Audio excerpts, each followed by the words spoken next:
StatView International, your ideal partner for promoting development. Stat Talk.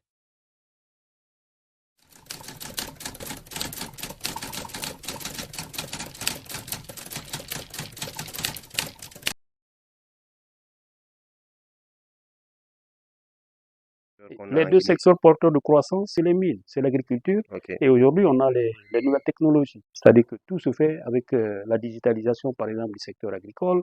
Dans le secteur minier, c'est vrai qu'on a des emplois importants là-dedans, mais tous ces emplois sont actuellement reliés aux nouvelles technologies. Il y a l'intelligence artificielle. Donc, on a besoin d'investir dans le capital humain, mais pas le capital humain dans certaines filières. Je n'ai rien contre ceux qui vont dans les filières des sciences sociales et autres, mais je pense qu'il faut mettre l'accent sur les filières techniques. Il faut préparer les jeunes à se saisir de ces opportunités et nous devons pouvoir garder nos enfants, nos jeunes frères à l'école. Parce que comme je vous le disais, la déperdition scolaire est importante. 34% des jeunes aujourd'hui n'ont pas reçu d'éducation, même au primaire.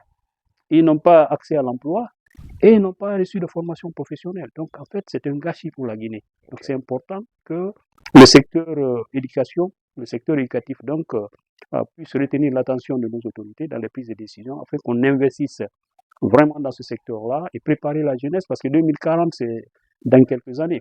Et 2040 arrive, nous n'avons pas suffisamment de Guinéens préparés, de jeunes Guinéens préparés pour se saisir des opportunités qui vont être produites par la croissance économique qui est estimée être autour de 10%.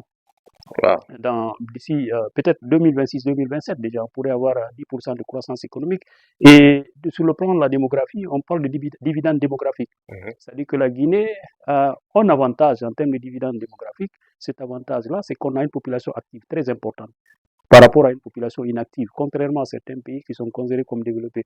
Donc cette population active-là devrait être le moteur de la croissance économique. Mais il faut la redistribution des revenus. Cette redistribution des revenus passe par la création d'emplois. Et cette création d'emplois-là passe par la formation. Donc il faut vraiment former le capital humain et il faut les former dans les filières qui s'adaptent à nos besoins.